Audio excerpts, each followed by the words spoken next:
Hello दोस्तों, कैसे हैं आप सब। उम्मीद करता हूँ आप सब अच्छे होंगे।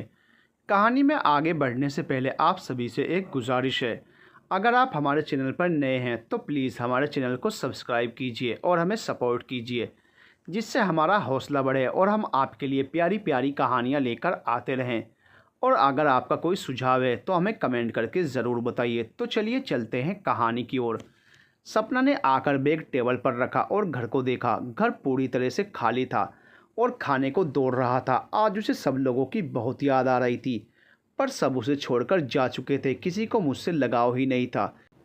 कितना चहकता रहता था यह घर। रीता और कपिल की लड़ाइयाँ, मीठी नोक झोंक दिन भर चलती रहती थी और रजत का बार बार उनके बीच में घुसना। कभी एक का पक्ष लेकर दूसरे को चिढ़ाता, कभी दूसरे का पक्ष लेकर पहले को चिढ़ाता। यही चलता रहता था। पुराने दिन सोच सोच कर सपना को हंसी आ जाती है, फिर आंखों से आंसू भी बहने लगते हैं। आखिर में तीनों को मेरे पास आना ही पड़ता अपनी समस्याएं सुलझाने। और आकर कहते थे, दीदी माँ आप ही कुछ करो। और मैं भी उनकी नोक झोंक में शामिल हो जाती थी। कितना मज़ा आता था। दीदी माँ, हाँ यही नाम तो दिया था रजत ने मुझे। नीति ने मुझे दीदी से माँ बना दिया था तीनों की। एकाएक सपना का गला सूखने लगता है। वह मन ही मन सोचती है, कोई एक गिलास पानी देने वाला भी नहीं बचा मुझे। नहीं तो जैसे ही मैं ऑफिस से आती थी, कपिल गेट से ही मेरा बैग ले लेता था और रीता वह तो पानी का गिलास लेकर तैयार ही खड़ी रहती थी। सपना बहुत देर तक चेयर पर बैठी विचार करती रही, फिर खुद ही खड़ी हुई और एक गिलास पानी पिया। गैस पर चाय चढ़ा दी और फिर विचारों का झंझावात शुरू हुआ। मैंने कितना प्यार दिया उनको, सारी जवानी गला दी उन पर। मैं भी शादी करके मज़े में रहती, अपना परिवार बनाती, पर वे मेरे अपने होते हुए मेरे अपने नहीं बन सके। रीता, वो मेरी छुटकी मुझे सुनाती है कि वो तो आपका फ़र्ज़ था। इतना सोचकर वह सुबकने लगती है। मैंने सारी ज़िंदगी तो यूं ही उनको बड़ा करने में निकाल दी। इतने में सर की आवाज़ से उनकी तंद्रा भंग हुई।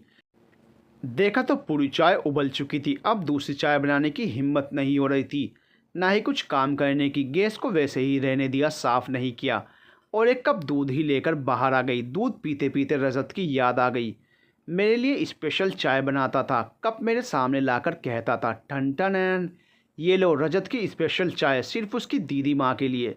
कपिल कहता, कभी हमें भी पिला दिया करो। तो रजत सपना के गले में बाहें डालकर कहता, नहीं, ये स्पेशल चाय तो मेरी प्यारी दीदी माँ के लिए ही है और उनका यह रजत हमेशा उन्हीं के लिए ही बनाएगा। और फिर कपिल को वो मुंह बनाना, कितना मज़ा आता था। सपना फिर वर्तमान में लौट आती है। पेट में चूहे भी दौड़ रहे थे। दूध के साथ बिस्किट ही खा लेती हूँ। फिर वह उठकर किचन में जाती है। सारे डिब्बे टटोल लिए लेकिन बिस्किट भी ख़त्म। फिर उसने ऐसे ही दूध एक सांस में पीकर ख़त्म किया और अपने आप से कहने लगी, ये लोग क्या समझते हैं, मैं इनके बिना नहीं रह सकती। रह सकती हूँ, बहुत खुशी से रह सकती हूँ। मुझे किसी की ज़रूरत नहीं है। वह रूम में जाती है, कबर्ड से अपने फेवरेट ब्लू कलर का सूट निकालती है, पहनकर तैयार होती है। आईने में देखती है तो बाले की सफ़ेदी झलक रही थी। अरे यह क्या हालत हो गई है मेरी। न जाने कितने दिनों से मेहंदी ही नहीं लगाई है। 40 साल इतनी भी ज़्यादा उम्र नहीं होती कि बूढ़ी ही लगने लगूं। चलो कल ही मैं मेहंदी लगाऊंगी। फिर वही यादें पंख फड़फड़ाने लगी। रीता मुझे कभी भी ऐसा नहीं रहने देती थी। हर हफ्ते मेहंदी घोल कर रख लेती थी। मैं कितनी ही आनाकानी करूं, वह लगाती ज़रूर थी और कहती थी, क्या दीदी कितने बड़े और सुंदर बाल हैं आपके, और आप कभी भी केयर नहीं करती हो इनकी। पता नहीं मेरे बाद आपका क्या होगा। क्यों, तू कहाँ जा रही है। रीता शर्मा कर कहती है, क्यों, मैं अपने ससुराल नहीं जाऊंगी क्या। और दोनों बहनें हंसने लगती। सपना के मन में एक टीस सी उठती है। उस सब के अपने अपने सपने हैं, पर मेरा क्या, मेरी किसी को चिंता ही नहीं। और वह स्कूटी निकालकर सुपरमार्केट की ओर रवाना हो जाती है। कुछ साल पहले उनके पिताजी शरशैया पर लेटे हुए थे और माँ की तो ऐसी हालत हो रही थी कि किसी के भी संभाले नहीं संभल रही थी। अचानक ही यह वज्रपात हो गया उन पर। सब बढ़िया चल रहा था, पर अचानक से पिताजी को हार्ट अटैक आया और सब खत्म। हंसती खेलती दुनिया उजड़ गई। कपिल, रजत और रीता तो सपना से ही चिपके हुए थे। और सपना, उसकी कौन सी उम्र थी, अभी बीए सेकेंड ईयर में तो थी। मुश्किल से 19 की होगी। और सब रिश्तेदार सपना को ही कह रहे थे, अब सबको तुम्हें ही संभालना है, ध्यान रखना सबका। सवा महीना तो ऐसे निकला, पता ही नहीं चला। सभी लोगों का आना जाना लगा रहा। सब थोड़ा संभलने लगे थे, पर माँ संभल नहीं पा रही थी। उन्होंने पापा के साथ बिना रहने की कल्पना भी नहीं की थी। वे अक्सर बीमार रहने लगी। फिर गाड़ी अपनी पटरी पर चलने लगी। माँ की पेंशन आने लगी। पापा की जगह सपना की अनुकंपा नियुक्ति हो गई तो घर चलाने की समस्या हल हो गई। पर सपना की पढ़ाई वहीं रुक गई। जैसे तैसे प्राइवेट एग्ज़ाम देकर फाइनल किया। कहाँ तो उसका सपना फाइनल करके प्रशासनिक सेवाओं की तैयारी करना था और कहाँ पापा की जगह क्लर्क की नौकरी कर रही थी। पर उसका अब यही लक्ष्य था कि मैं तो अपना सपना पूरा नहीं कर पाई, पर मेरे भाई और बहन ज़रूर अपने सपने पूरे करें। 16 साल का रजत 11वीं में था और कपिल और रीता 9वीं में जुड़वा थे। 14 साल थे उस वक्त। वक्त का पहिया अपनी रफ्तार से चलने लगा, पर अभी कुछ और होना बाकी था। पापा के जाने के 2 साल बाद अचानक से माँ भी छोड़कर चली गई। घर में पैसों की किल्लत होने लगी। पापा के जाने के बाद माँ अक्सर बीमार ही रहती थी। वही है सदमा सहन ही नहीं कर पाई थी। 2 साल तो जैसे तैसे निकले, फिर माँ भी सबको छोड़कर भगवान के पास चली गई। पर सपना पर मुसीबतों का पहाड़ टूट पड़ा। माँ थी तो कम से कम घर संभाल ही लेती थी, वह अकेली अब सब कैसे संभालेगी। इसी चिंता में वह घुली जा रही थी, पर कुछ समझ में ही नहीं आ रहा था कि कैसे मैनेज करे। शुरुआत में तो घर में झाड़ू पोछा बर्तन कपड़े खाना सबकी बाई लगवा ली, पर माँ के जाने से पेंशन भी बंद हो गई तो मंथली इनकम भी कम हो गई। और रजत का इंजीनियरिंग कॉलेज में एडमिशन करवा दिया था, जिसकी फ़ीस भी बहुत ज़्यादा थी। कपिल और रीता की भी कोचिंग चालू हो चुकी थी, उसमें भी पैसा जा रहा था। कपिल को भी इंजीनियरिंग ही करना था और रीता को MBBS करना था। सपना सबके सपने पूरा करना चाह रही थी, मगर वह खुद बहुत ज़्यादा परेशान हो रही थी कि अब कैसे करेगी। कुछ रास्ता नहीं सूझ रहा था। अपने खर्चे में कटौती करके घर के काम चलाने लगी। बाई रख रखी थी, उसको छुड़वा दिया, घर के काम खुद करने लगी। वह चाह रही थी कि भाई बहनों को यह न लगे कि पापा नहीं है तो हम अपने सपने पूरे नहीं कर सके, हमें जो बनना था वह ना बन सके, हम अपनी पढ़ाई पूरी नहीं कर सके। इसलिए सपना ने हर कोशिश की जिनसे वह लोग पढ़ाई कर सकें। रीता घर के कामों में सपना की हेल्प करवा देती थी, पर कितना करवा पाती। और उसकी स्कूल और कोचिंग भी तो थी, उसे भी इतना समय ही नहीं मिल पाता। रजत पे अपनी दीदी की मेहनत को देख रहा था, बहुत मानता था वह सपना को।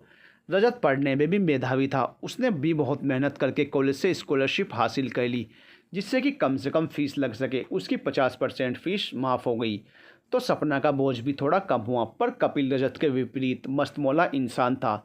वह भाई की तरह इंजीनियर तो बनना चाहता था, पर उसके जैसा पढ़ाई में नहीं था। उसका रिजल्ट आया तो वह एडवांस के लिए क्वालिफाई नहीं कर पाया। कपिल का रिजल्ट देखकर रजत ने कहा, दीदी अब इस पर पैसे खर्च करने की कोई ज़रूरत नहीं है।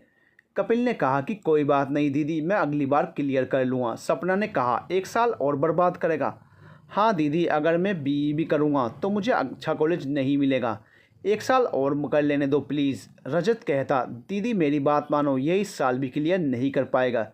पैसे बर्बाद मत करना इस पर, मैं जानता हूँ कि यह आधा टाइम तो कोचिंग गया ही नहीं, तो कहाँ से इसका क्लियर होता। आप उसके लिए कुछ सोचना ही छोड़ दो। यह किसी लायक नहीं है। ऐसा मत बोलो रजत, वह इस बार मेहनत कर लेगा और पास भी हो जाएगा। सपना ने समझाते हुए कहा, तो फिर ऐसा करो, इसकी कोचिंग में फ़ीस मत देना, अपने दम पर पढ़े तो पढ़ने दो। कपिल चिढ़कर कहता है, अच्छा ऐसी बात है तो मैं अपने दम पर ही करके दिखाऊंगा। और जब रीता का रिजल्ट आया तो वह भी क्लियर नहीं कर पाई। उसका मुंह उतर गया। सपना को भी बहुत बुरा लग रहा था। रीता तो दिन रात मेहनत कर रही थी, फिर भी उसका नीट में नहीं हुआ। फिर भी उसने रीता को समझाते हुए कहा, कोई बात नहीं, तुम अगली बार मेहनत कर लेना, दुखी मत हो। रीता रोते हुए कहती है, दीदी मैं अगली बार क्या, आने वाले 10 सालों तक भी मेहनत कर लूँ ना, तो भी मेरा नीट में होने वाला नहीं। सपना कहती है, ऐसे निराश नहीं होते छुटकी। रीता कहती है कि नहीं, मैं सही कह रही हूँ दीदी, मैं पास नहीं होने वाली, इस कोचिंग में रहूँगी तो नहीं होने वाली। सपना उसे आश्चर्य से देखती है और कहती है, यह तो तुमने ही चूज़ की थी, वो तो इसलिए कि कम खर्च हो। आप जानते हो अपने यहाँ की बेस्ट कोचिंग में मेरी फ्रेंड कर रही थी, उसका हो गया। आप जब तक मुझे अच्छी कोचिंग में नहीं डालोगी तब तक मेरा नीट क्लियर नहीं होने वाला। सपना ने कहा, पर उसकी फ़ीस तो बहुत ज़्यादा है। रीता कहती है, हाँ दीदी, मगर हो जाएगा तो अच्छा रहेगा। कपिल ने कहा, कोचिंग से कुछ नहीं होता है, मेहनत भी करनी पड़ती है। तो रीता कहती है, तुमने तो बहुत मेहनत कर ली ना और तुम्हारा हो गया। तो कपिल कहता है, वही तो कह रहा हूँ मैं, ना तुमने मेहनत की ना मैंने मेहनत की, इसलिए दोनों का नहीं हुआ। रीता बोली, तुम अपने साथ मेरा कंपैरिजन मत करो, मैं तुम्हें बहुत अच्छे से जानती हूँ। दोस्तों में मटर गश्ती करने में ही तुमने अपना टाइम निकाला है। अपना मैं जानती हूँ मैंने कितनी मेहनत की, फिर मुझे घर में भी टाइम देना पड़ता है, काम करना पड़ता है। सपना उसको अवाक देख रही थी। वह कहती है कि रीता क्या कर रही हो तुम, तुम्हें कौन कहता है कि तुम घर के काम करो। रीता कहती गई, मगर आप अकेले करती हो तो मुझे अच्छा भी नहीं लगता है। आप ऑफिस से आकर थके हारे फिर काम में लग जाओ। पर आप मेरी फ्रेंड को देखना, वह एक गिलास पानी भी मांगती है तो उसके हाथ में आ जाता है। वह बस पढ़ाई करती रहती है, उसकी मम्मी उठने तक नहीं देती है। काश मेरी भी मम्मी जिंदा होती। रजत कहता है, तुम कैसी बात कर रही हो रीता? दीदी हमें माँ जैसा ही तो पाल रही हैं। उस पर तुम यह भी चाह रही हो कि तुम्हें पानी भी हाथ में दें? नहीं भैया, मैं ऐसा नहीं कह रही हूँ। मैं तो यह कह रही हूँ कि नीट क्लियर करने के लिए पूरा टाइम देना पड़ता है और मैं इतना टाइम नहीं दे पा रही हूँ। तो कपिल कहता है, तो बताना तू क्या चाहती है? रीता कहती है, मैं क्या चाहूँगी, मुझे तो यहीं रहना है ना। सपना कहती है, यहीं रहने से क्या मतलब? रीता कुछ नहीं बोलती है। सपना कहती है, कुछ बोलो तो सही, कुछ हो सकेगा तो मैं कोशिश करूँगी। रीता धीरे से कहती है, वह दीदी अगर मैं हॉस्टल में रहकर पढ़ाई करूं तो मेरा नेट क्लियर हो जाएगा। आप मुझे अच्छी कोचिंग में एडमिशन दिलवा दो और वहीं पास में हॉस्टल में एक कमरा दिलवा दो। कपिल कहता है, यह क्या फालतू बात कर रही हो? रजत कहता है, फालतू में पैसों की बर्बादी है ये तो। सपना कहती है, नहीं, तुम दोनों चुप रहो। रीता ठीक कह रही है, मैं कोशिश करती हूँ। अगर पैसे का इंतज़ाम हो गया तो मैं तुम्हें हॉस्टल भेज दूंगी। सपना ऑफिस में बात करती है, मगर नौकरी को भी 3 साल ही हुए थे, इतने पैसे जमा नहीं हुए थे कि उसे लोन मिल सके। तो वह बैंक से लोन उठा लेती है। रीता की कोचिंग चालू हो जाती है, वह हॉस्टल चली जाती है। अब बैंक की किस्त भी जाने लगती है। तो घर की हालत देखकर कपिल कोचिंग नहीं जाने का फैसला करता है और घर पर रहकर ही पढ़ाई करता है। और अगले साल फिर रिजल्ट आया। कपिल की पढ़ाई तो इतने अच्छे से हुई नहीं थी जो वह क्वालिफाई कर पाता। उसके वही हाल जो पिछले साल हुआ था। सपना को उससे इतनी ज़्यादा उम्मीद थी भी नहीं, पर सबकी निगाहें रीता के रिजल्ट पर थी। रीता ने इस साल नीट क्लियर कर लिया और वह रैंक होल्डर थी। इस वजह से गवर्नमेंट कॉलेज मिल गया और स्कॉलर भी मिल गई। अब सपना का टेंशन थोड़ा कम हुआ। वह खुद ही जानती है कि उसने यह एक साल किस तरह से निकाला है।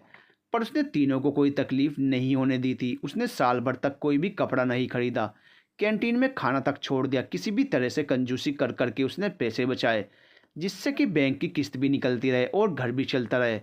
अब रीता का एडमिशन हो गया और फीस भी कम ही थी, तो खुश हो गई कि चलो कम से कम रीता का सपना तो पूरा हो रहा है। बस बैंक की किस्त इस साल और फिर सब सही हो जाएगा। मैं कैसे भी मैनेज कर लूँगी और यह रजत का आखिरी साल है तो जॉब प्लेसमेंट आ ही जाएगी। और रजत तो इतना मेधावी है कि उसे तो कहीं ना कहीं प्लेसमेंट मिल ही जाएगा, फिर मैं चिंता मुक्त हो सकूंगी। सपना यह सोच सोचकर खुश हो रही थी कि कपिल ने भी अब मैनेजमेंट करने की सोची और उसने बीबीए में एडमिशन ले लिया। उसने कहा, दीदी मुझे यही करना है। सपना ने उसे प्यार से समझाया, बेटा तुझे जो करना है वह कर, अपने दिल से पूछ वो क्या कह रहा है। अगर तू फिर से आईटीआई की तैयारी करेगा तो मैं तुझे अच्छी वाली कोचिंग में डाल देती हूँ, पर अपने मन को मत मार। तेरा जो मन कर रहा है वह कर, मैं तुझे पूरा सपोर्ट करूँगी। मन मार कर कुछ मत करना। कपिल कहता है, दीदी मेरा अब वह करने का मन नहीं कर रहा है, अब मैं यही करूँगा, मुझे यही करना है। रजत का जॉब प्लेसमेंट हो गया, एक मल्टीनेशनल कंपनी में सिलेक्शन हो गया। उसकी शुरुआत में ही अच्छा पैकेज था।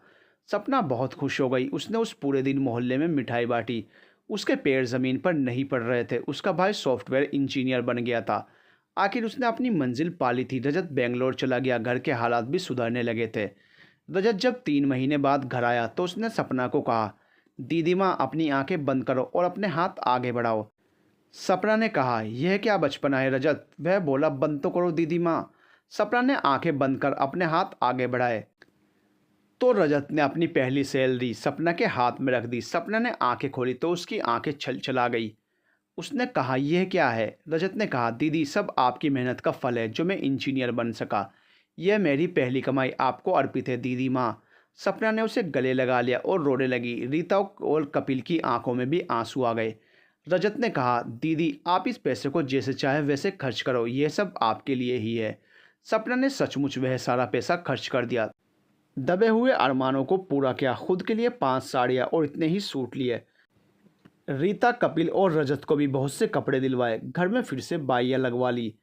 5 स्टार रेस्टोरेंट में खाना खाना, मूवी देखना, सभी इच्छाएं पूरी की। रजत चला गया पर वह सबकी सुविधाओं का ध्यान रखता था। वह हर महीने अपनी आधी सैलरी भेजने लगा। सपना भी सभी की ज़रूरतों को पूरा करने लगी। घर में भौतिक सुख सुविधा के साधन बढ़ने लगे। घर का रेनोवेशन करवा लिया, कपिल को गाड़ी दिला दी, सब बढ़िया चलने लगा। और इसी बीच सपना के पतझड़ बड़े जीवन में बसंत धीरे धीरे दस्तक देने लगा।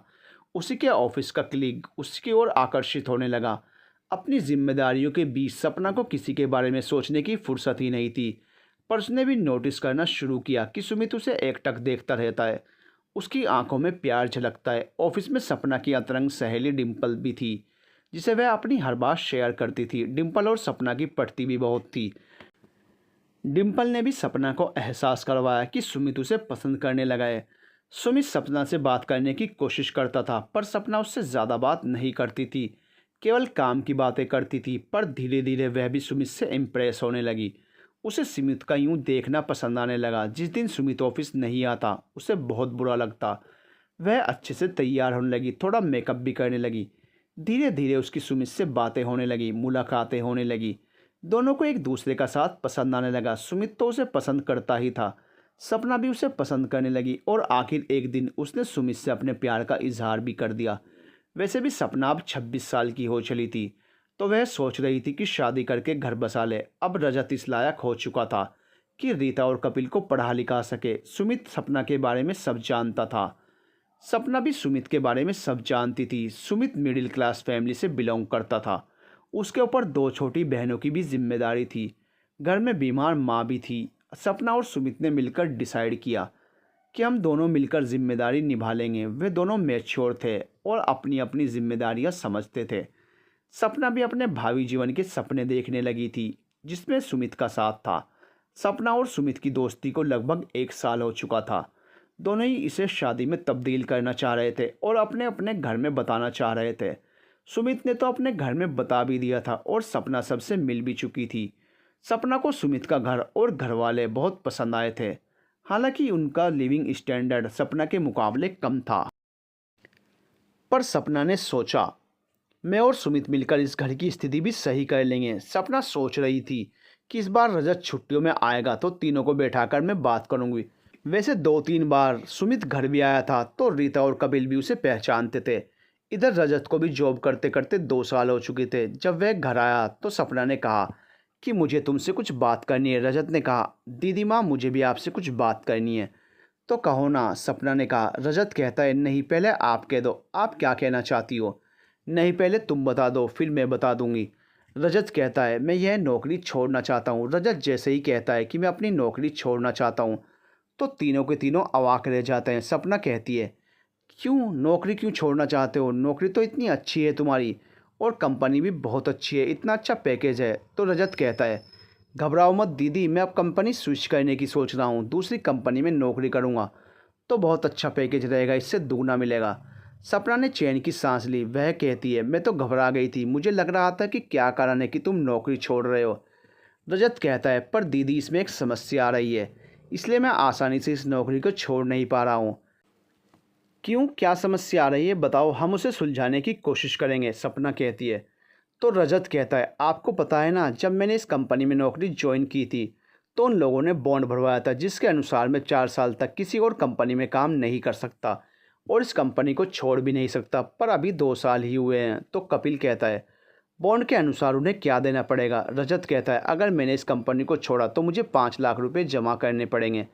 सपना कहती है, यह बात तो सही है, 5 लाख तो जमा करने ही पड़ेंगे, मैं भूल ही गई थी। ऐसा करो, तुम 2 साल और वेट कर लो, उसके बाद ज्वाइन कर लेना।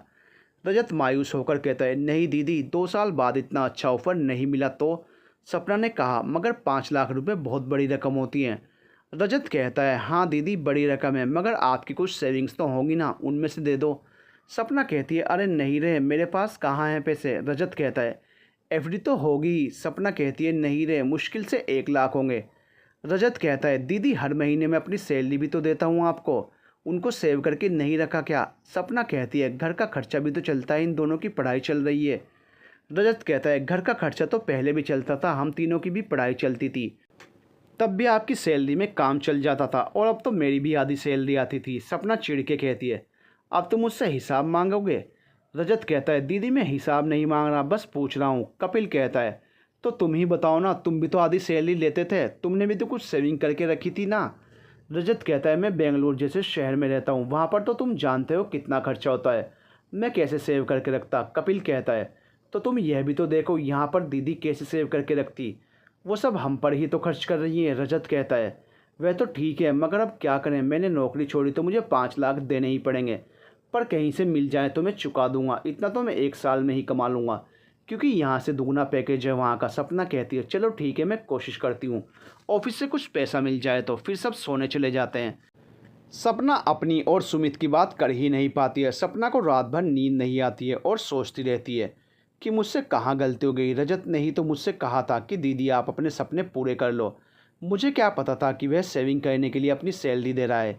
यह बात सपना को अंदर तक चुभ जाती है। वह इस बात को दिल से निकाल ही नहीं पा रही थी। दूसरे दिन सपना ऑफिस जाती है तो डिम्पल और सुमित से बात शेयर करती है कि रजत को दूसरी कंपनी स्विच करनी है तो 5 लाख रुपए की ज़रूरत है। सुमित मना करता है कि नहीं, तुम इतना पैसा कहाँ से लाओगी, मना कर दो उसे, कंपनी स्विच करने की कोई ज़रूरत नहीं है। सपना कहती है कि मैं पीएफ से निकाल लूँगी तो सुमित कहता है नहीं, मैं तुम्हारे वह पैसे नहीं निकालने दूंगा। वह तुम्हारी पूंजी है तो मैं उसे इस तरह बर्बाद नहीं करने दूंगा। रजत को भी अपनी जिम्मेदारी समझनी पड़ेगी। तुम कब तक उन लोगों के लिए करोगी। सपना कहती है सुमित यह तुम क्या कह रहे हो। सुमित कहता है हाँ मैं सही कह रहा हूँ, यह पैसा मुसीबत के वक्त काम में आएगा। सपना कहती है यह मुसीबत का समय ही तो है। रजत को नई कंपनी ज्वाइन करनी है, उसे जो पैसा कंपनी में जमा करना है वह मेरे से ही तो मांगेगा ना। डिम्पल भी कहता है यह तुम्हारी मेहनत की कमाई है, तुमने जमा करके रखी है, तुम ऐसे ही थोड़ी किसी को भी दे सकती हो। सपना कहती है मैं ऐसे ही किसी और को थोड़ी, अपने भाई को ही तो दे रही हूँ ना, उसे तो दे सकती हो ना। सुमित थोड़ा गुस्सा होकर कहता है नहीं, तुम नहीं दे सकती, अगर तुमने दिए तो फिर तुम मुझे भूल जाओ। सपना तेज़ आवाज़ में कहती है सुमित। सुमित कहता है हाँ यह मैं सच कह रहा हूँ, अगर तुमने रजत को पैसे दिए तो फिर मुझे भूल जाना सपना। सपना कुछ भी नहीं बोल पाती, वह अपनी सीट पर चली जाती है। डिम्पल भी बाद में सपना को समझाती है कि सपना कुछ भी करो सोच समझ कर करना। सपना मरती क्या ना करती। घर में रजत इस आशा में बैठा था कि दीदी पैसे लेकर आएंगी और वह रजत का भरोसा नहीं तोड़ना चाहती थी। वह अपने पीएफ का फॉर्म भर देती है, 2 लाख मंजूर हो जाते हैं और 1 लाख घर पर थे। बाकी पैसों का इंतज़ाम कैसे करे, तो फिर वह बैंक से 2 लाख का लोन ले लेती। इस सब काम में 15 दिन लग जाते हैं। पर इन 15 दिनों में सुमित ने एक बार भी सपने से बात नहीं की। सपना ने सोचा सुमित को तो वह मना ही लेगी। एक बार रजत का काम हो जाए और वह बेंगलोर चला जाए और वह रजत को पैसे दे देती है। रजत बहुत खुश हो जाता है। वह सपना के गले लगकर कहता है दीदी मुझे पता था आप यह ज़रूर करोगी, आप मुझे निराश नहीं करोगी। थैंक यू दीदी। पर रजत नहीं जान रहा था कि दीदी के दिल पर क्या गुजर रही है। रजत बेंगलोर चला जाता है और दूसरी कंपनी ज्वाइन कर लेता है। इधर सुमित सपना से दूर जा रहा था। उसने सपना से बातें करना बंद कर दिया था। सपना कभी उसके पास जाती तो कुछ भी बहाना बनाकर चला जाता था। डिम्पल ने भी पूछने की कोशिश की तो सुमित ने कुछ नहीं बताया। कुछ महीनों बाद सपना की डेस्क पर एक शादी का कार्ड पड़ा था।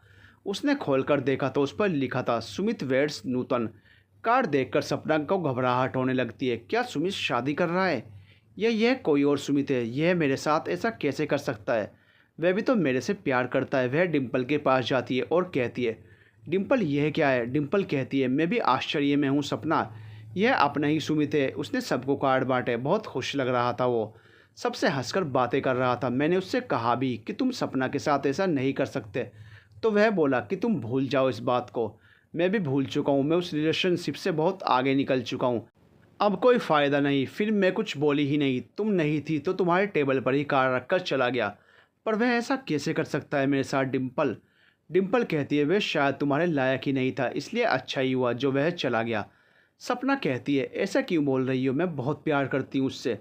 डिम्पल कहती है पर वह तुम्हें अपने हाथों की कठपुतली बनाकर रखना चाहता था, तभी तो तुमने उसकी एक बात नहीं मानी तो तुम्हें छोड़कर उसने दूसरे से शादी ही कर ली। वह जिससे शादी कर रहा है वह लड़की भी गवर्नमेंट जॉब करती है। सपना डिम्पल के गले लग जाती है और सुबह सुबह कर रोने लगती है। उसी समय सुमित आता हुआ दिखाई दिया। सपना सुमित के पास जाना चाहती थी पर वहाँ 4-5 लोगों का झुंड था। सुमित उनके पास चला गया और उनसे बातें करने लगा। भाई बढ़िया है, शादी कर रहे हो, लड़की भी अच्छी संस्कारी नौकरी वाली मिल गई है। सुमित कहता है हाँ यार, अपने जैसे मिडिल क्लास व्यक्ति को कमाऊ बीवी मिल जाए तो क्या बात है। दोनों मिलकर कमाएंगे तो घर आसानी से चल जाएगा। 2 छोटी बहनों की जिम्मेदारी भी तो है मुझको। उसके बाद वह 1 घंटे तक उन लोगों से बातें करता है पर सपना की तरफ देखता भी नहीं। सपना तड़प कर रह जाती है। उसने भी सोच लिया कि शायद सुमित मेरे नसीब में ही नहीं था। सच्चे दिल से प्यार किया था उसे, पर मेरी किस्मत को यही मंजूर था। मेरी किस्मत में किसी का साथ है ही नहीं। वह आधी छुट्टी लेकर घर आ गई। घर पर कोई नहीं था, चाय बनाई थी और सो गई। शाम के 7 बजे फ़ोन की घंटी से उसकी नींद खुली तो देखा डिम्पल का ही फ़ोन था। उसने कहा तुम ठीक हो ना। सपना ने कहा हाँ अब ठीक लग रहा है। मुझे ऑफिस से तो बेहतर ही लग रहा है, मगर अब मैं वहाँ नहीं रह पाऊँगी, मुझे ट्रांसफ़र एप्लीकेशन देनी होगी। तो डिम्पल कहती है कि तुम्हें ट्रांसफ़र लेने की कोई ज़रूरत नहीं है, उसने अपना ट्रांसफ़र भी करवा लिया है। जहाँ उसकी बीवी काम करती है वहीं पर। अच्छा, उसने सब पहले से ही सोच रखा था। अब उसके साथ तुम्हारा कुछ लेना देना नहीं है, जो हमारा नहीं है उससे क्या मतलब। सपना कहती है ठीक है, मैं भी अब सब कुछ भूलकर आगे बढ़ने को तैयार हूँ, मगर क्या करूँ, दिमाग तो यही कह रहा है पर दिल नहीं मान रहा है। डिम्पल कहती है तुम्हें आगे तो बढ़ना ही पड़ेगा सपना, यह तो सच है, उसकी तो शादी हो रही है, वह तो बहुत आगे निकल गया है, तो तुम क्यों परेशान हो। फिर सपना उठी, कपिल और रीता भी आ चुके थे। रीता कहती है दीदी क्या हुआ, तबीयत ख़राब है क्या, आप बहुत देर तक सो रही थी। तो आप ऐसे तो नहीं सोती हो, मैंने देखा था तो आपको उठाया नहीं, मैंने सोचा कभी कभी तो आपको नींद नसीब होती है तो सोने दो। सपना कहती है हाँ रीता, मैं दोपहर में ही आ गई थी, सर दर्द था पर अब ठीक है। और पढ़ाई कैसी चल रही है। बढ़िया चल रही है दीदी। और कपिल तुम्हारा क्या है। मेरी भी अच्छी चल रही है, मेरा मन पढ़ाई में लग रहा है। चलो ठीक है। इसी तरह दिन निकलने लगे, सब पहले जैसा हो गया। पर 2 महीने हो गए, रजत ने सैलरी नहीं भेजी। सबका पेमेंट करना था, सपना की सैलरी तो आते से ही ख़त्म हो गई थी। अब कर्जा बढ़ने लगा था। उसने रजत को फ़ोन लगाया। पहले तो उसने नॉर्मल बातें की, कैसा है, क्या कर रहा है, नई कंपनी में कैसा काम चल रहा है। रजत भी सब बताता गया। सब बातें हो गई, पर सपना को पैसे का बोलने में शर्म भी आ रही थी। मगर यहाँ कर्ज बढ़ गया था, बैंक की किस्त भी आ रही थी। उसने आखिर रजत से कह ही दिया तुमने पैसे नहीं भेजे। रजत कहता है वो दीदी, अभी यहाँ नई जगह पर मैंने रेंट पर फ्लैट लिया है, तो बहुत सा पैसा डिपॉजिट में चला गया और कुछ नया सामान भी लिया है, तो मैं आपको पैसे नहीं भेज पाया। अगले महीने से ज़रूर भेजूँगा। सपना कहती है मुझे अभी थोड़ी ज़्यादा ज़रूरत है, नहीं तो मैं तुझे फ़ोन नहीं लगाती। रजत कहता है दीदी आप एडजस्ट कर लो ना, नहीं तेरे पास कुछ हो तो भेज दे भाई। रजत कहता है ठीक है, मैं थोड़े बहुत भेजता हूँ, आप देख लीजिएगा। रजत केवल 10,000 रुपये भेजता है। सपना सोचती है इनमें क्या होगा, फिर वह किसी तरह मैनेज करती कि अगले महीने वह सैलरी भेज देगा तो सब सही हो जाएगा। अगले महीने भी 10 तारीख हो गई, तब तक रजत ने पैसे नहीं भेजे। सपना फ़ोन लगाने के 2-3 दिन से सोच रही थी कि फ़ोन लगाऊं या नहीं। एक दिन रजत का ही फ़ोन आ गया। उसने कहा दीदी मैंने आपको पैसे भेज दिए हैं, वह मैं आपको 20,000 ही भेज पाऊँगा। तो सपना ने कहा तुम तो आधी सैलरी भेजते थे ना, और इस कंपनी में तो तुम्हारी दुगनी सैलरी है। हाँ दीदी, पर मैं कुछ सेविंग कर रहा हूँ, इसलिए अब इससे ज़्यादा नहीं भेज पाऊँगा। सपना कहती है इसमें से 10,000 तो सीधे सीधे बैंक में ही चले जाएंगे, लोन की किस्त जो चल रही है। रजत कहता है दीदी आप मैनेज कर लोगी, प्लीज़ आप कर लो। अब सपना को बोलने के लिए कुछ भी नहीं रहता है। वह कहती है ठीक है भाई मैं कर लूँगी, तो अपना ध्यान रखना। रजत कहता है ठीक है दीदी, लव यू, आप बहुत अच्छी हो। अब सपना को नया टेंशन हो जाता है कि किस तरह घर चलाए, क्या करे, कैसे सब मैनेज करे। सपना के लिए घर चलाना बहुत मुश्किल हो रहा था, मगर अब उसने रजत से उम्मीद रखना छोड़ दिया था। रजत जितने पैसे भेज रहा था वह उतने से ही मैनेज करने लगी। उसने कपिल और रीता को भी नहीं बताया था कि रजत अब कम पैसे भेजने लगा है, इसलिए वह लोग सपना से वैसे ही उम्मीद करते जैसा पहले चल रहा था। खुले हाथों से खर्च करते, पर सपना उन्हें परेशान नहीं करना चाहती थी। सपना ने खाने वाली बाई को फिर से हटा दिया था। वह सुबह जल्दी उठकर सबके लिए नाश्ता और टिफ़िन बनाती थी। रीता की पढ़ाई भी इतनी ज़्यादा थी कि वह बिल्कुल भी मदद नहीं कर पा रही थी। हालांकि 2 साल से सपना की आदत भी छूट गई थी और उससे अब इतनी मेहनत होती नहीं थी, पर अब वह फिर से मेहनत करने लगी। इसी तरह 3 साल और निकल गए। सपना अब 29 साल की हो चली थी। एक दिन ऑफिस गई तो डिम्पल ने उससे कहा तुम अपनी शादी के बारे में क्यों नहीं सोचती। सपना कहती है मेरा कौन है जो मेरी शादी के बारे में सोचेगा, क्यों, मैं हूं ना, मैं सोचूंगी ना। सपना उसको प्यार से देखकर कहती है तू तो है ही मेरी प्यारी बहन। डिम्पल कहती है तो सुनो, अब तुम मौसी बनने वाली हो, अब तो कम से कम शादी कर लो। सपना बहुत खुश हो जाती है। क्या सच में। डिम्पल कहती है यही खुशखबरी देने के लिए मैंने तुम्हें बुलाया। वह मिठाई का पैकेट निकाल कर उसे देती है। सपना मिठाई खाकर कहती है मैं तुम्हारे लिए बहुत खुश हूँ। डिम्पल कहती है तो मुझे भी खुश होने का मौका दो, मैं भी चाहती हूँ मैं तुम्हारे लिए खुश हूँ।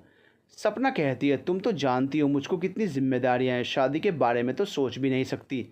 तो क्या तुम ज़िंदगी भर कुंवारी रहोगी। तुम्हारे परिवार में कोई बड़ा नहीं क्या जो यह बोले कि तुम्हें शादी करनी चाहिए। सपना कहती है दादा दादी तो पहले ही नहीं थे, मम्मी पापा भी चले गए, कभी कभार मामा बुआ लोग कह देते हैं। सपना शादी कब करोगी। पर यह मुझे तो पता चला है कि कब शादी करूंगी तो उन्हें बताऊं। डिम्पल कहती है, सपना तुम्हारी उम्र भी हो रही है, तुम 29 साल की हो चुकी हो, तुम कहो तो मैं रजत से बात करूं। सपना कहती है, अरे नहीं नहीं। सपना कहती है, अरे नहीं नहीं। डिम्पल कहती है, अरे रजत तो अच्छी तरह से सेटल हो चुका है, तुम उस शादी करोगी, फिर उसकी शादी भी तो करनी है। सपना कहती है, वह तो है, पर रीता का भी MBBS का आखिरी साल है, कपिल भी MBA कर रहा है, बस 1 साल और सब अपने पैरों पर खड़े हो जाएंगे, फिर मैं अपनी शादी की सोच सकती हूँ। डिम्पल कहती है, चलो ठीक है, तब तक मैं भी इंतज़ार करती हूँ, तुम्हारा भतीजा भतीजी भी आ जाएगी तुम्हारी शादी में नाचने के लिए। फिर दोनों हंसने लगते हैं। साल भर बाद रीता अपनी इंटर्नशिप के लिए दिल्ली चली जाती है और कपिल यहीं पर जॉब करने लगता है। घर में सपना और कपिल ही रह जाते हैं। सब कुछ सामान्य गति से चल रहा था। एक दिन डिम्पल कहती है, अब तो रीता का इंटर्नशिप भी चालू हो गई है और कपिल की भी जॉब लग गई, अब तुम शादी कर लो। सपना कहती है, शादी के लिए लड़का भी तो होना चाहिए। डिम्पल कहती है, उसकी चिंता छोड़ो, मेरा एक कज़िन है, वह अभी तक कुंवारा है, वह तुमसे शादी कर लेगा, मैं उसे तैयार कर लूँगी। सपना कहती है, अभी तक कुंवारा है, इसका क्या मतलब है? तो डिम्पल कहती है, मैडम उसकी उम्र 35 साल की है, अभी तक उसकी शादी हो जानी चाहिए थी, पर हुई नहीं, समझी मतलब? सपना कहती है, मतलब? डिम्पल कहती है, सपना तुम भी अब 30 की हो गई हो, अब शादी नहीं करोगी तो फिर तुम्हें कुंवारे लड़के मिलने से रहे, विधुर या तलाकशुदा के रिश्ते ही तुम्हारे लिए आएंगे। सपना तुम मेरी बात ध्यान से सुनो, तुम्हारे भाई और बहन अब सेटल हो गए हैं, कल को सबकी शादी भी होगी, सब अपने अपने परिवार में बिजी हो जाएंगे, तुम अगर शादी नहीं करोगी तो तुम्हारा क्या होगा? सपना सोचने लग जाती है। डिम्पल उसे हिलाकर कहती है, क्या सोचने लग गई? तुम कहो तो मैं अपने कज़िन से तुम्हें मिलवा देती हूँ, एक दूसरे से मिल लो, पसंद कर लो, फिर अपने घर में भाई बहनों को बता देना। सब अपने पैरों पर खड़े हो ही गए, अब तुम्हारे ऊपर किसी की जिम्मेदारी नहीं है। सपना उससे मिलने के लिए हाँ कह देती है। ठीक है, तुम्हारे कज़िन से मैं मिल लूँगी, मगर उसके मन में कश्मकश चलती रहती है कि वह रजत, कपिल और रीता को बताएगी कैसे। क्या खुद कहेगी कि मैं शादी करना चाहती हूँ? वो क्या सोचेंगे कि दीदी को शादी की इतनी पड़ी है? फिर उसका एक मन कहता, नहीं नहीं, उन्हें भी तो लगता होगा कि अब मुझे अपनी जिम्मेदारियों से मुक्त कर देना चाहिए, मेरी शादी कर देनी चाहिए, सब सही हो जाएगा, तीनों समझदार हैं। डिम्पल ने अगले दिन ही अपने कज़िन को ऑफिस में बुला लिया। उसने उसको सपना से मिलवाया। उसका नाम अमित था। सपना अमित से मिली, बातें की, उसे अच्छा लगा। वह साधारण शक्ल सूरत का था, पर अच्छा काम करता था। घर में कोई नहीं था जो शादी की सोचता, इसलिए अभी तक कुंवारा ही था। सपना को अमित अच्छा इंसान लगा था। वह उस दिन जब घर आती है तो आईने के सामने खड़ी होती है और ख़ुद को देखती है और अपने आप से कहते है, सपना यह क्या हाल बना रखा है तूने अपना? लग ही नहीं रहा कि तू वही सपना है जो बहुत ही स्मार्ट और गुड लुकिंग थी। जिम्मेदारियों के बोझ के तले दबकर तू तो अभी से बूढ़ी होने लगी। अमित तुझे देखकर क्या सोच रहा होगा? अच्छे बनो, सपना ने मन में सोचा। दूसरे दिन सपना ने कबर्ड खोला तो साड़ी को चूज़ करने में थोड़ा समय लगा। और कोई दिन होता तो ऐसे ही साड़ी पहनकर निकल लेती थी, मिसमैच ब्लाउज के साथ ही चली जाती थी। उसे टाइम ही नहीं मिलता था। उसने आज साड़ी के साथ मैचिंग कांच की चूड़ी पहनी और हल्का मेकअप भी किया। तैयार होकर सपना आईने के सामने खड़ी हुई तो वह खुद को पहचान नहीं पा रही थी। कपिल के मुंह से भी निकल ही गया, क्या बात है दीदी, आज आप बहुत प्रिटी लग रही हो। सपना भी शर्मा गई। उसने सोचा कपिल क्या सोच रहा होगा कि दीदी आज तैयार क्यों हुई है, ऑफिस में सब लोग क्या सोचेंगे। फिर उसने खुद को एक नज़र देखा और अपने आप से कहा, लिपस्टिक थोड़ी डार्क लग रही है, लाइट कर ले सपना। फिर उसने लिपस्टिक थोड़ी पोंछ ली, अब ठीक है। और फिर खुद को ही देखकर उसने आईने में अपनी आंख मार ली। अब बसंत फिर दस्तक देने लगा था सपना की ज़िंदगी में। ऑफिस गई तो सपने ने पाया कि सबकी निगाहें उसी की तरफ उठ रही हैं। उसने सोचा मैं क्यों तैयार हो गई। वह डिम्पल के पास गई तो उसने सीटी ही बजा दी और कहा, क्या लग रही हो? सपना ने कहा, मगर सब लोग मुझे ही देख रहे हैं ऑफिस में। डिम्पल कहती है, तुम कोई अजूबा हो जो सब तुम्हें देखेंगे, देखो सब अपने काम में व्यस्त है। अरे नहीं, मुझे ही देख रहे थे, सपना धीरे से कहती है। यह गलतफहमी छोड़ दो मैडम। और कहकर डिम्पल ज़ोर ज़ोर से हंसने लगी। सब लोगों का ध्यान उनकी तरफ चला जाता है, फिर दोनों चुप हो जाती हैं। सपना और अमित का मेलजोल बढ़ने लगा था। दोनों एक दूसरे को पसंद करने लगे थे। अक्सर वो लोग किसी कॉफ़ी शॉप में मिलते, उनकी फ़ोन पर भी लंबी बातचीत होने लगी थी। सपना डिम्पल से कहती है, डिम्पल, अमित मुझे पसंद है, मैं उससे शादी करने को तैयार हूँ, पर उसे अभी मत कहना, पहले मैं इन लोगों को बता दूँ, उसके बाद। अभी दिसंबर में रजत और रीता दोनों आएंगे तो मैं बात कर लूँगी। रीता आ चुकी थी, उसने अपनी इंटर्नशिप कंप्लीट कर ली थी, अब तो उसे हॉस्पिटल ज्वाइन करना था। अब सब लोग रजत का वेट कर रहे थे। रजत जब भी आता था सब लोगों के लिए बहुत से गिफ्ट लेकर आता था। इतने में डोरबेल बजी। रीता ने दौड़कर दरवाज़ा खोला। सामने रजत एक लड़की के साथ खड़ा था जिसने सूट पहन रखा था और सर पर चुन्नी को पल्लू की तरह लिया हुआ था। सांवली सी थी मगर नैन नक्श बहुत ही अच्छे थे। रीता को देखकर रजत इस्माइल देने लगा। रीता ने भी इस्माइल देकर आंखों के इशारे से पूछा, कौन है ये? तो उसने कहा, दीदी को बुलाओ। रीता चिल्लाने लगी, दीदी दीदी इधर आओ, देखो रजत भैया किसे लेकर आए हैं। दीदी इधर आओ तो सही। जब सपना गेट पर गई तो उन दोनों को देखकर अवाक रह गई। उसे एक क्षण भी समझते देर नहीं लगी कि रजत ने शादी कर ली है। उसके मुंह से यही निकला, तुमने शादी कर ली और हमें बताया भी नहीं। रजत कहता है, दीदी ऐसा हो गया कि मैं किसी को इस बात की खबर ही नहीं दे पाया। फिर हंसकर कहता है, बाकी सब बात में कर लेना, अपनी बहू का स्वागत तो करो। सपना बोझिल कदमों से अंदर गई और थाली तैयार करके उसने रजत और उसकी बीवी का स्वागत करके उन्हें अंदर बुलाया। रजत ने बताया कि यह शिवानी है, उसी के साथ काम करती है। दोनों एक दूसरे को बहुत पसंद करते हैं। जाति का अंतर होने के चक्कर में शिवानी के पिता रजत से शादी करने के लिए राज़ी नहीं थे और उसकी दूसरी शादी करवा रहे थे, इसलिए हमें भागकर शादी करनी पड़ी। और दीदी यह सब इतनी जल्दबाजी में हुआ कि मैं आपको खबर ही नहीं कर पाया। सपना ने कहा, तुम शिवानी के पापा तक बात करने तो गए होंगे, तभी मुझे खबर कर देते, पर तुमने ज़रूरी नहीं समझा। अरे दीदी, मैंने सोचा आपको तो बता ही दूंगा, पर कुछ ऐसा योग बना कि हमें शादी करनी पड़ी। सपना शिवानी का वेलकम करके उसे अंदर तो ले आती है, मगर उसका मन कुछ उखड़ा उखड़ा सा ही रहता है। वह इस बात को दिल से स्वीकार नहीं कर पा रही थी कि रजत शादी करके आ गया। इतने में कपिल आता है। वह देखता है कि घर में नया मेहमान बैठा हुआ है, तो वह रीता से इशारों में पूछता है, कौन है ये? रीता शिवानी के पास आ जाती है और उसके गले में हाथ डालकर कहती है, यह हमारी भाभी हैं। क्या? कपिल आश्चर्य से कहता है, क्या रजत भैया आपने शादी कर ली और हमें बताया भी नहीं? हमने कितने सपने सजा रखे थे आपकी शादी के कि हम आपकी शादी में नाचेंगे, गाएंगे, धूम मचाएंगे, और आपने हमें इस लायक भी नहीं समझा। तो रजत कहता है, अरे मेरे भाई उदास क्यों होता है? अभी कौन सी देर हुई है, अब नाच लेना। मेरी शादी हो गई है तो क्या, दीदी रिसेप्शन तो देंगी ही ना। अपने सभी रिश्तेदारों को भी तो बताना पड़ेगा ना कि मेरी शादी हो गई है। सपना का माथा ठनका इस बारे में, तो मैंने सोचा ही नहीं था। रिसेप्शन भी तो देना ही पड़ेगा, सबको बताना भी पड़ेगा। उसकी बात सुनकर रीता कहती है, वाह बहुत मज़ा आएगा भैया, मैं तो 10,000 का लहंगा बनवाऊंगी। कपिल कहता है, मुझे 3 पीस सूट चाहिए। रजत कहता है, हाँ बाबा सब बनवा दूंगा। फिर सपना की तरफ देखकर कहता है, दीदी आप कुछ बोल नहीं रही, आपको क्या चाहिए? आप क्या पहनोगे मेरे रिसेप्शन में? सपना इमोशनल हो जाती है और कहती है, मुझे क्या चाहिए, तुम लोग खुश रहो बस। रजत सपना के पास आकर कहता है, मैं शॉप की सबसे अच्छी साड़ी अपनी दीदी माँ के लिए लेकर आऊँगा। सपना की आंखों में आंसू आ जाते हैं। फिर वह सोचती है कि मेरी माँ होती तो कितना खुश होती अपनी बहू को देखकर। फिर उसे कुछ याद आता है और वह माँ की पेटी में से हार निकाल कर लाती है और शिवानी को देकर कहती है, यह हमारी तरफ से तुम्हें शादी का गिफ्ट है। यह मेरी माँ का हार है जो उन्होंने अपनी बहू के लिए रखा था।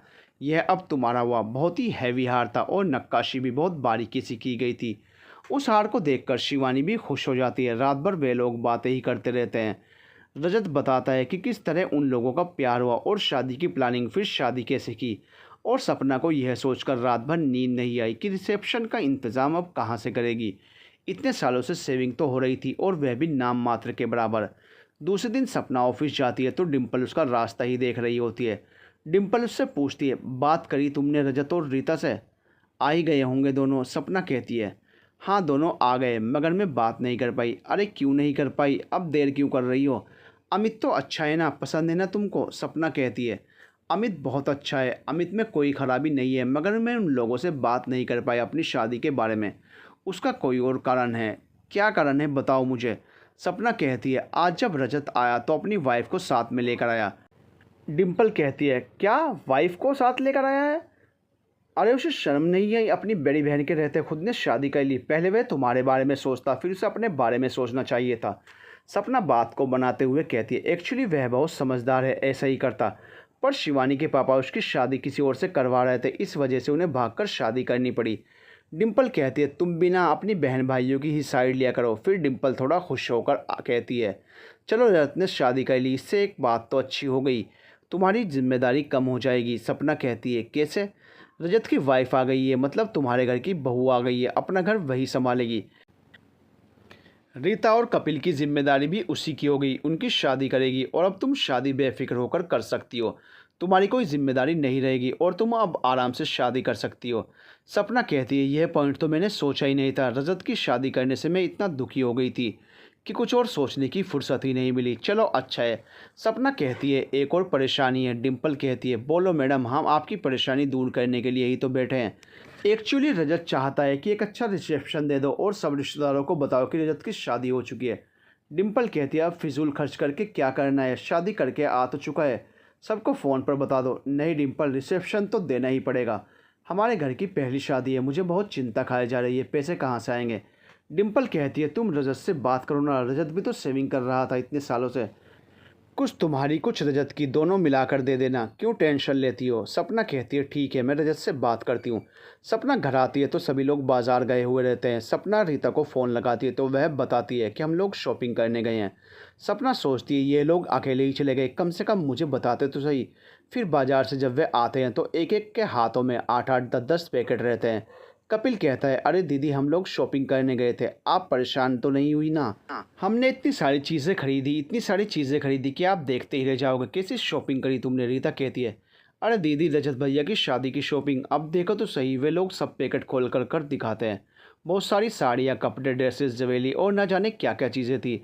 वैसे तो मुझसे बड़े होने की उम्मीद की जाती है और जब यह चीज़ें घर का कोई बड़ा ही खरीदता तो मुझे पूछा भी नहीं, उसका दिल भर आता है पर आंखों के आंसू छुपा लेती है। रजत पूछता है क्यों दीदी, आप इन सबको देखकर खुश नहीं हुई। सपना कहती है अरे नहीं रजत, बहुत खुशी हुई मुझे, पर मुझे बता देते तो मैं भी चलती।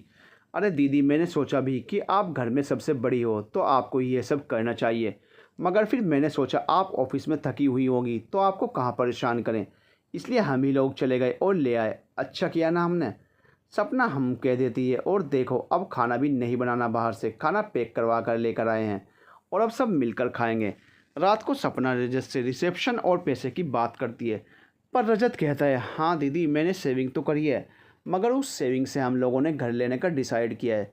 सपना कहती है घर की क्या ज़रूरत है, यह है तो सही, और अब तो इसको रेनोवेट भी करवा लिया है तो नया जैसा हो गया है। रजत कहता है दीदी, अब हम लोगों ने बेंगलोर में घर खरीदने का सोचा है, अब हमें वहीं तो रहना है, तो हम लोग सोच रहे हैं कि वहाँ अपना एक घर खरीद लें। सपना कहती है पर उसके लिए तुम्हें बहुत पैसा लगेगा। रजत कहता है वह तो है दीदी, पर वह इतने सालों में मैंने सेविंग की है, वह किस काम आएगी, थोड़ा लोन उठा लूँगा और अब शिवानी की सैलरी भी तो आएगी तो सब मैनेज हो जाएगा। सपना कुछ नहीं कहती है पर वह सोचती है कि अब रिसेप्शन के पैसे का क्या करें। फिर वह सोचती है चलो अभी के लिए मैं एफडी तुड़वा लेती हूँ, बाद में कपिल और रीता की शादी तो रजत को ही करनी है। वह रजत को कहती है कि रजत फिर भी कुछ बचत करके रखना अपने घर में, अभी और शादियाँ होनी हैं। रजत हंसते हुए कहता है दीदी, रीता तो इतनी होशियारी है कि घर बैठे ही रिश्ता आ जाएगा और कपिल मेरे जैसे ही किसी को भगा कर ले आएगा, फिर पैसों का क्या करना है। सपना मन ही मन में कहती है और मैं, मेरे लिए मेरी शादी नहीं होगी क्या, उसका नहीं सोचा तुमने। पर उसके शब्द बाहर नहीं निकल पाते हैं। सपना अपनी एफडी तुड़वा देती है और पीएफ से पैसा निकालकर बहुत बड़ा रिसेप्शन देती है।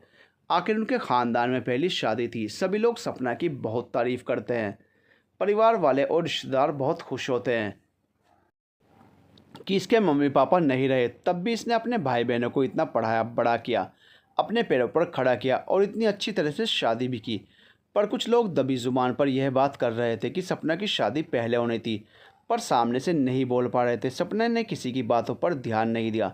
रजत और शिवानी करीब महीने भर यहाँ रहे। इतने ही समय में सपना ने जान लिया था कि यह लड़की बड़े घर की इकलौती लड़की है, बड़ी नाजों से पली हुई है, जिसे हमारे मिडिल क्लास वालों के घर में रहने में परेशानी हो रही है। उसे हर सुख सुविधा की आदत थी जो इस घर में नहीं थी। वह नौकर चाकरों के बीच पली, उसे कुछ काम करना ही नहीं आता था और किसी भी काम को हाथ लगाती भी नहीं थी। सुबह आराम से 10 बजे सोकर उठना और बेड टी पीना उसकी आदत में शुमार था।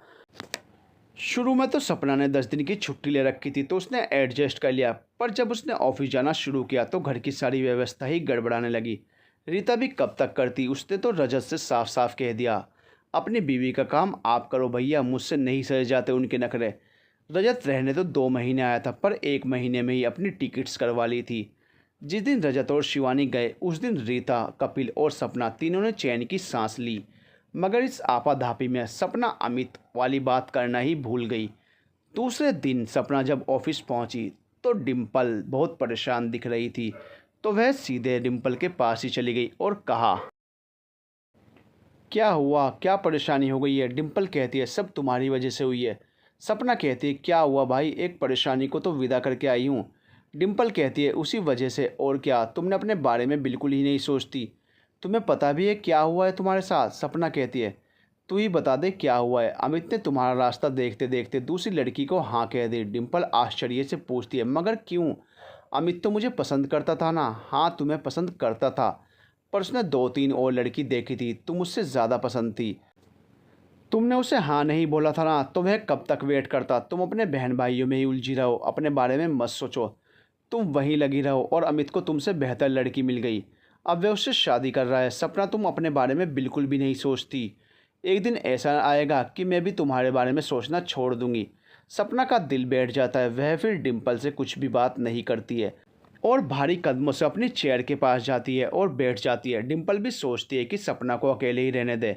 यह घाव भरने में महीनों लग गया, तब जाकर सपना नॉर्मल हो पाई। फिर सब काम अपनी गति से चल रहे थे। रीता ने हॉस्पिटल ज्वाइन कर लिया, अच्छी खासी सैलरी मिलने लगी। कपिल को अच्छी जॉब नहीं मिल पा रही थी, तो उसने सपना से कहा दीदी मैं बिजनेस करना चाहता हूँ। अरे कपिल, बिजनेस तुम्हारे बस की बात नहीं है, तुम तो जॉब ही करो। दीदी जॉब तो कर ही रहा था, पर मज़ा नहीं आ रहा। सपना कहती है तो ठीक है, देख ले, बिजनेस करके इसमें कुछ हो जाए। कपिल कहता है दीदी मगर उसके लिए पैसे चाहिए ना। सपना कहती है कपिल पैसे तो मेरे पास भी नहीं है, तुम रजत से बात करके देखो। कपिल कहता है दीदी नहीं, मैं भैया से बात करूंगा तो वह मना ही कर देंगे। आप बात करो, आपको तो वह दे ही देंगे।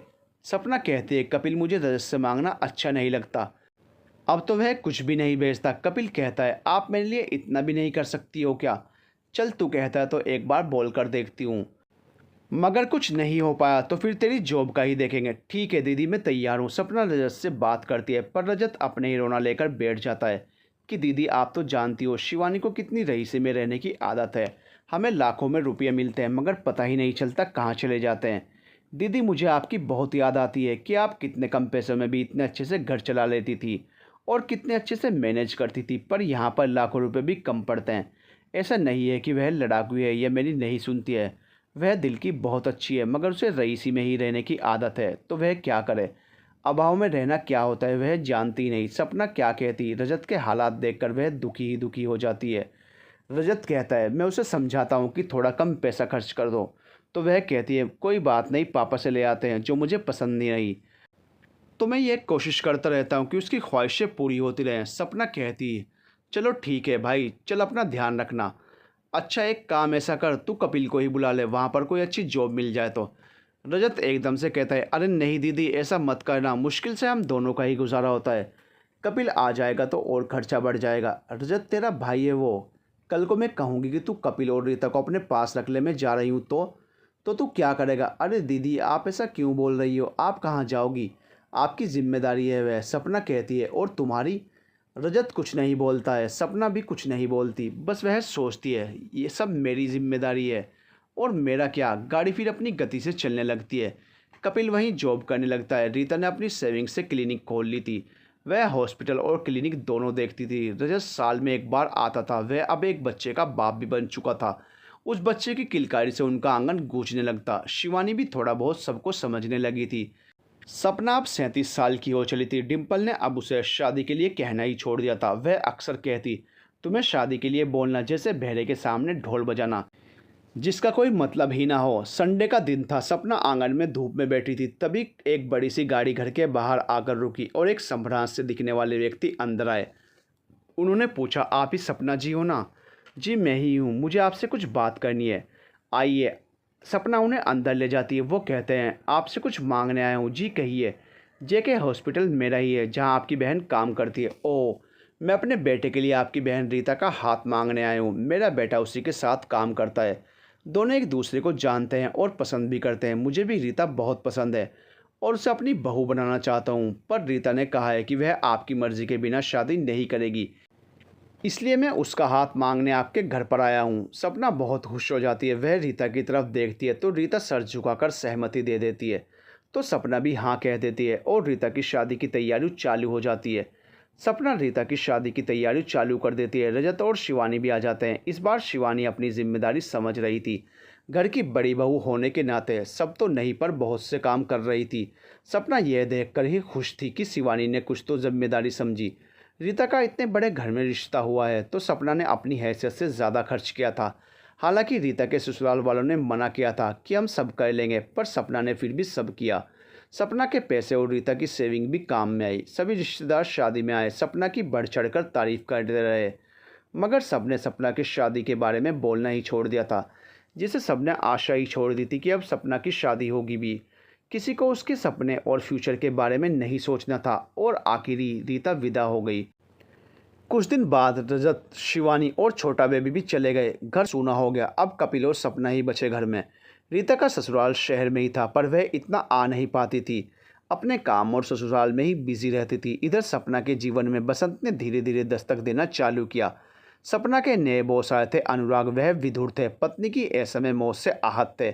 बच्चा कोई नहीं था, पर अब वह अपनी ज़िंदगी में आगे बढ़ गए थे और दूसरी शादी करना चाह रहे थे। बहुत ही अच्छा स्वभाव था उनका। सपना धीरे धीरे उनसे इम्प्रेस हो रही थी। भले ही सपना 40 की होने को आई थी, पर दिल में अरमान तो अभी भी जवान थे। डिम्पल कभी छेड़ती कि तेरी बात चलाऊं बॉस के साथ, तो सपना के गाल लाल हो जाते। इधर कपिल ने एक दिन बोला, दीदी मुझे शादी करनी है। सपना ने कहा, शादी एकदम से क्या सूझा तुझे? दीदी एक लड़की है जिससे मैं प्यार करता हूँ और मैं उससे शादी करना चाहता हूँ। सपना प्यार से कहती है, अरे मेरे भाई इतना बड़ा हो गया है तो मुझे मिलाना उस लड़की से, मैं तैयार हूँ। कौन है, किस परिवार की है? रजत ने तो कहा ही था कि तुम भी अपनी पसंद से शादी करोगे। क्या नाम है उस लड़की का? कपिल कहता है, उस लड़की का नाम बताओ ना क्या है? दीदी उस लड़की का नाम जूली है। तो सपना कहती है, मतलब ईसाई लड़की? नहीं कपिल, मैं तेरी शादी दूसरे धर्म में नहीं करूँगी। दीदी यह जाति धर्म से क्या होता है? हम एक दूसरे से बहुत प्यार करते हैं। नहीं कपिल, मान जा भाई मेरी बात। कपिल ने उस समय तो कुछ नहीं बोला, पर एक दिन उसने सपना से कहा, दीदी मैं जूली के बिना नहीं रह सकता, मुझे उससे शादी करनी ही है। तो सपना ने कहा, मैं उस लड़की को अपने घर में नहीं रख सकती। तो कपिल ने कहा, मैं घर ही छोड़ दूंगा। सपना ने कहा, तुम मुझे और घर को छोड़ दोगे? हाँ दीदी, अब मैं आपको और घर को छोड़ दूंगा, पर जूली को नहीं छोड़ सकता। वह मेरे बच्चे की माँ बनने वाली है। सपना चिल्लाती है, कपिल। फिर कहती है, ठीक है तो फिर चले जाओ इस घर से और उस लड़की को इस घर में कभी मत लेकर आना। मैं तुमसे नाता रखूंगी, उससे नहीं। कपिल चला जाता है। जब रजत और रीता को यह बात पता चलती है तो वह कपिल का ही सपोर्ट करते हैं। सपना अकेली रह जाती है। उसे तीनों की बहुत याद आती और घर खाने को दौड़ता, मगर क्या करती, सब अपने में बिजी थे। इधर डिम्पल बॉस को सपना के बारे में सब बता देती है। अनुराग को सपना से सहानुभूति होने लगती है। धीरे धीरे वह भी सपना को पसंद करने लगता है और एक दिन वह खुद ही सपना को प्रपोज करता है। सपना, आप मुझसे शादी करोगी? सपना को बहुत आश्चर्य होता है, पर उससे कुछ कहते नहीं बनता। वह पहले से ही अनुराग को पसंद कर रही थी और शादी सपना की बाँछें खिल जाती हैं। सपना को चुप देखकर अनुराग कहता है, इतना सोचने की ज़रूरत नहीं है, आप आराम से घर जाइए और अच्छे से विचार कर मुझे जवाब दीजिए। आप सोच रही होंगी यह बहुत जल्दी हो रहा है, पर मुझे लगता है हम अब उम्र के इस मोड़ पर हैं जहाँ इतनी समझदारी तो रहती है कि व्यक्ति को हम एक ही बार में पहचान लें।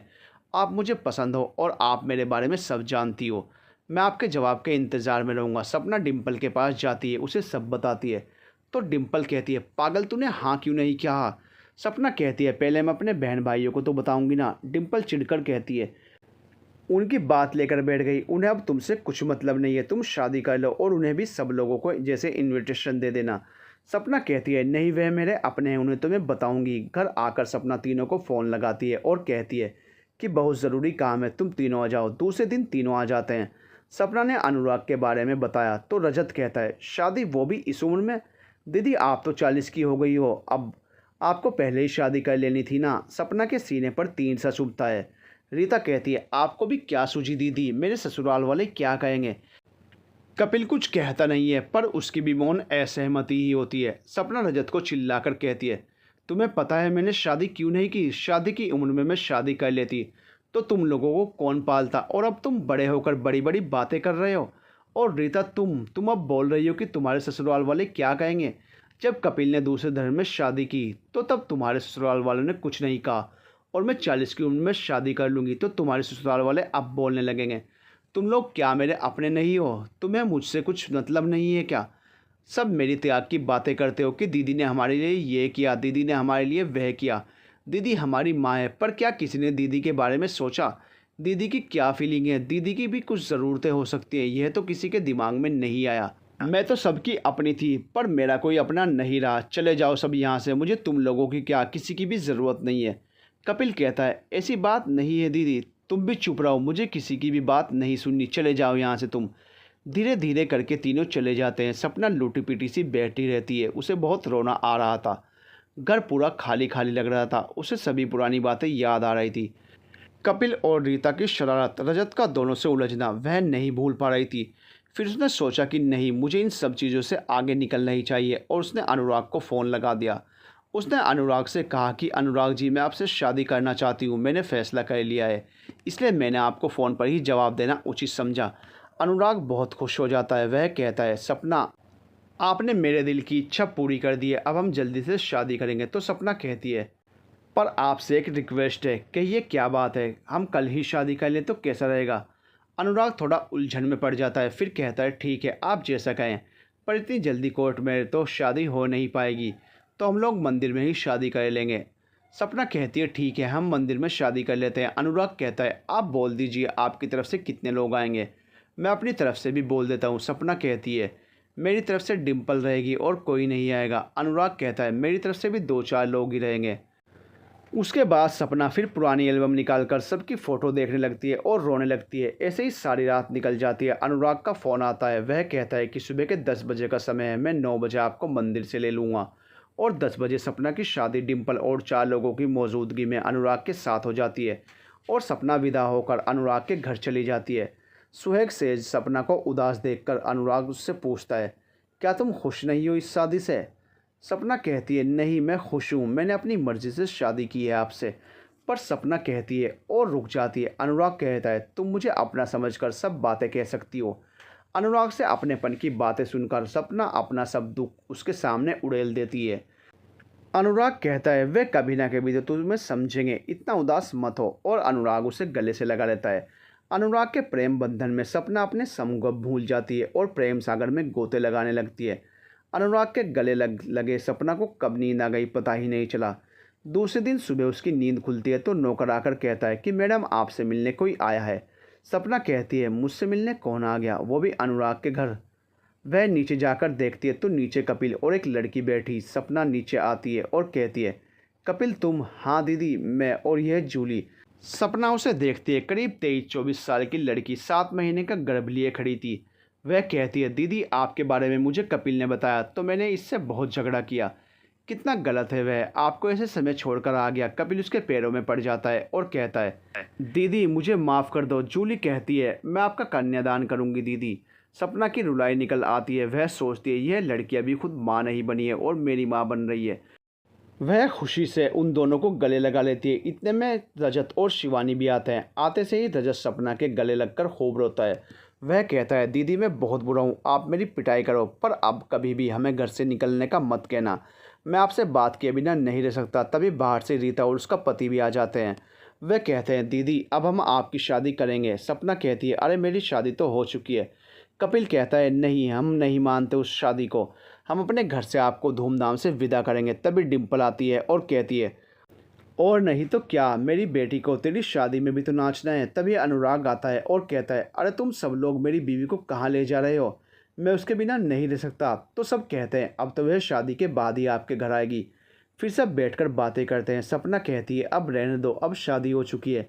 रीता कहती है, दीदी आप हमें प्रायश्चित का एक मौका तो दो। रजत कहता है, कल आपने जब हमें घर से निकाला तब हमें समझ में आया कि आपकी भी तो कुछ इच्छाएं होंगी, मगर हम समझ नहीं पाए। डिम्पल दीदी ने बताया 2 बार पहले भी हमारी वजह से आप शादी के लिए आगे नहीं बढ़ पाई।